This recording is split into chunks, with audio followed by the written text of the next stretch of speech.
اکا فوج ته ناست یو چې کم فوج باندې موږ هغې پسې خبرې کوو. نو اوس هم دا ټایم کې ما بونیر کې ما ډېر مشکل ځایونو کې چې وکتل نو زمونږ فوجیان روانو لګیا کار هغې کو.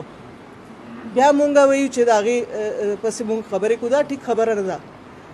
دا فوج چې دی دا زمونږ فوج دی.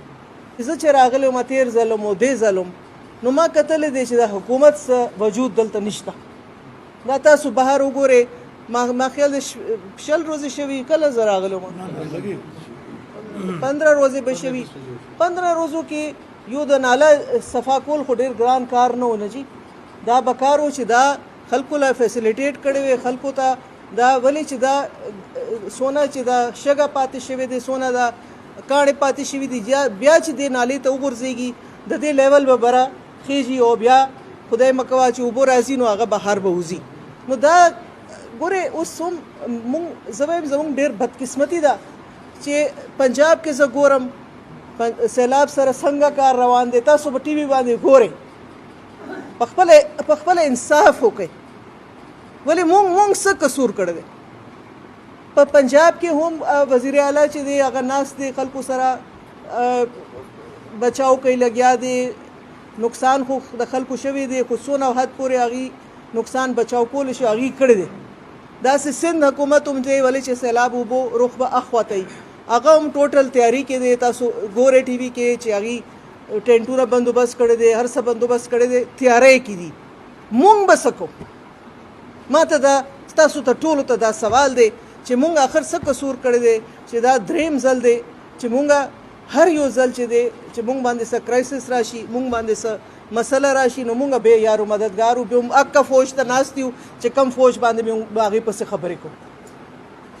نو اوس هم دا ټایم کې ما بونیر کې ما ډېر مشکل ځایونو کې چې وکتل نو زمونږ فوجیان روانو لګیا د هغې پسې مونږ خبرې کوو. دا ټیک خبره نه ده.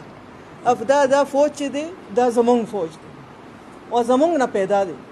د چا به بچي د چا به تره زوی د چا به خاندان کې د روري.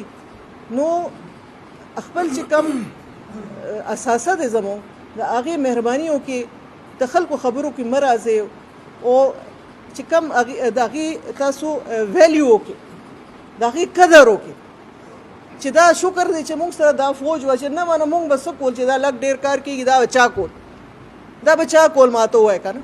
تاسو ته یو ښکاري یا ووټونه ټایم راشي نو دلته دنیا ګرځي په کور ګرځي په دروازه ګرځي او تاسو ته 100 قسمه قسمونه دلته وخوري.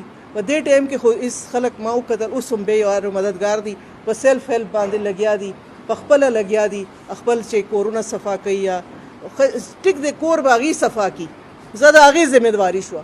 نو دا کوڅې به څوک صفا کوي دا روډونه به څوک صفا کوي دا نالې به څوک صفا کوي دا خو د خلکو کار نه دی نه چې هغې پرسنل پراپرټي تو نه دی که نه چې هغې دا هم به هغې صفا کوي.